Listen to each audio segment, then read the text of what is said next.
अध्याय 4 दिव्य ज्ञान।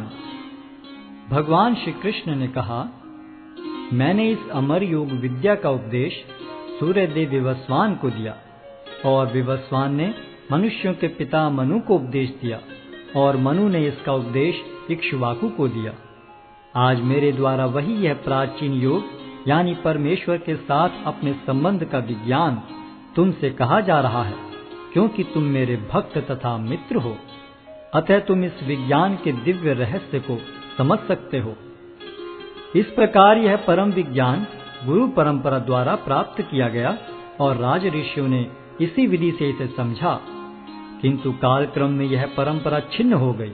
अतः यह विज्ञान यथारूप में लुप्त हो गया लगता है। अर्जुन ने कहा, सूर्यदेव विवस्वान आपसे पहले हो चुके हैं, तो फिर मैं कैसे समझूं कि प्रारंभ में भी आपने उन्हें इस विद्या का उपदेश दिया था।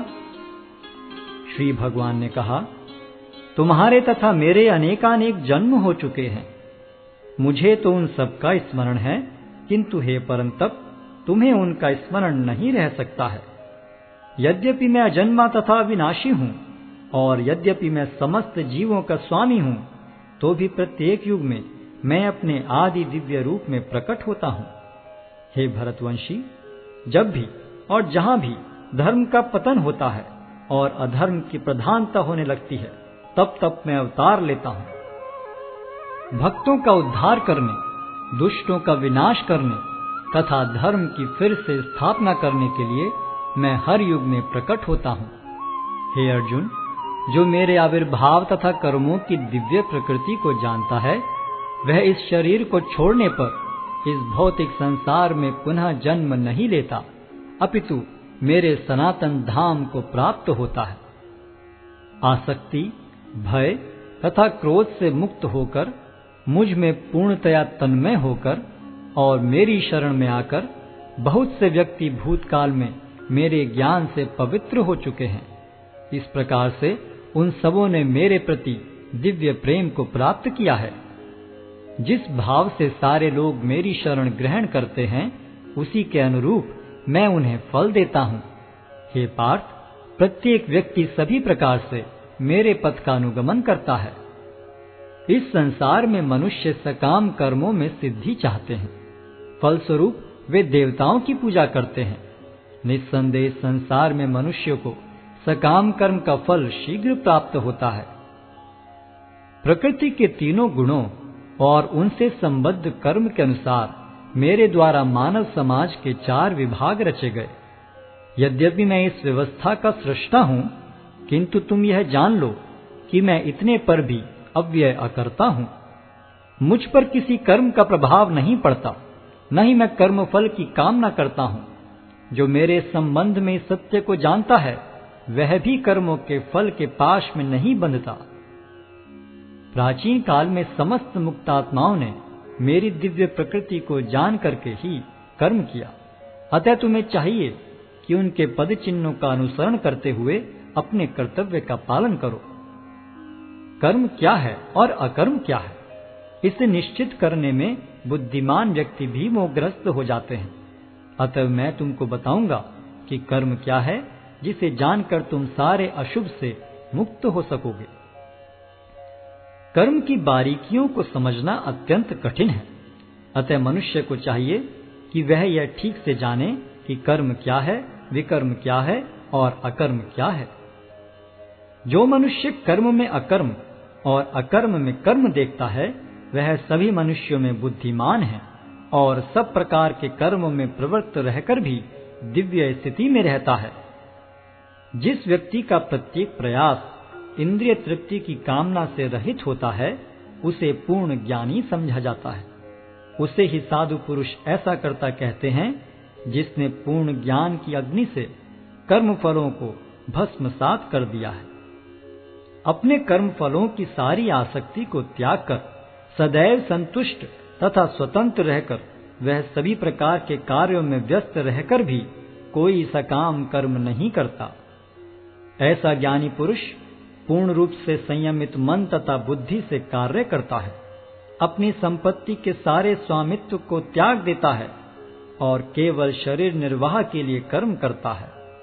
इस तरह कार्य करता हुआ वह पाप रूपी फलों से प्रभावित नहीं होता है। जो स्वतः होने वाले लाभ से संतुष्ट रहता है, जो द्वंद्व से मुक्त है और ईर्ष्या नहीं करता, जो सफलता तथा असफलता दोनों में स्थिर रहता है, वह कर्म करता हुआ भी कभी बंधता नहीं। जो पुरुष प्रकृति के गुणों के प्रति अनासक्त है और जो दिव्य ज्ञान में पूर्णतया स्थित है, उसके सारे कर्म ब्रह्म में लीन हो जाते हैं। जो व्यक्ति कृष्ण भावनामृत में पूर्णतया लीन रहता है, उसे अपने आध्यात्मिक कर्मों के योगदान के कारण अवश्य ही भगवत धाम की प्राप्ति होती है, क्योंकि उसमें हवन आध्यात्मिक होता है और हवि भी आध्यात्मिक होती है। कुछ योगी विभिन्न प्रकार के यज्ञों द्वारा देवताओं की भली भांति पूजा करते हैं और कुछ परब्रह्म रूपी अग्नि में आहुति डालते हैं। इनमें से कुछ विशुद्ध ब्रह्मचारी श्रवणादि क्रियाओं तथा इंद्रियों को मन के नियंत्रण रूपी अग्नि में स्वाहा कर देते हैं, तो दूसरे लोग इंद्रिय विषयों को इंद्रियों की अग्नि में स्वाहा कर देते हैं। दूसरे जो मन तथा इंद्रियों को वश में करके आत्म साक्षात्कार करना चाहते हैं, संपूर्ण इंद्रियों तथा प्राणवायु के कार्यों को संयमित मन रूपी अग्नि में आहुति कर देते हैं।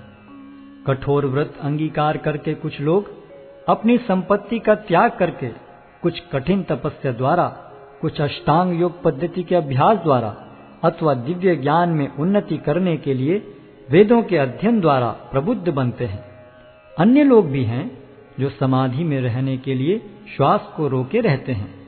वे अपान में प्राण को और प्राण में अपान को रोकने का अभ्यास करते हैं और अंत में प्राण अपान को रोककर समाधि में रहते हैं। अन्य योगी कम भोजन करके प्राण की प्राण में ही आहुति देते हैं।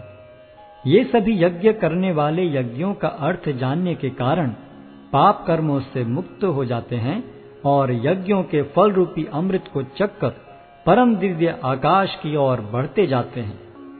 हे कुरुश्रेष्ठ, जब यज्ञ के बिना मनुष्य इस लोक में या तो इस जीवन में ही सुखपूर्वक नहीं रह सकता, तो फिर अगले जन्म में कैसे रह सकेगा।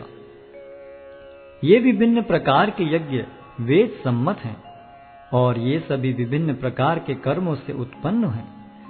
इन्हें इस रूप में जानने पर तुम मुक्त हो जाओगे। हे परंतप, द्रव्य यज्ञ से ज्ञान यज्ञ श्रेष्ठ है। हे पार्थ, अंततो गत्वा सारे कर्म यज्ञों का अवसान दिव्य ज्ञान में होता है। तुम गुरु के पास जाकर सत्य को जानने का प्रयास करो, उनसे विनीत होकर जिज्ञासा करो और उनकी सेवा करो। स्वरूप सिद्ध व्यक्ति तुम्हें ज्ञान प्रदान कर सकते हैं, क्योंकि उन्होंने सत्य का दर्शन किया है। स्वरूप सिद्ध व्यक्ति से वास्तविक ज्ञान प्राप्त कर चुकने पर तुम पुनः कभी ऐसे मोह को प्राप्त नहीं होगे, क्योंकि इस ज्ञान के द्वारा तुम देख सकोगे कि सभी जीव परमात्मा के अंश स्वरूप हैं, अर्थात वे सब मेरे हैं। यदि तुम्हें समस्त पापियों में भी सर्वाधिक पापी समझा जाए, तो भी तुम दिव्य ज्ञान रूपी नाव में स्थित होकर दुख सागर को पार करने में समर्थ होगे।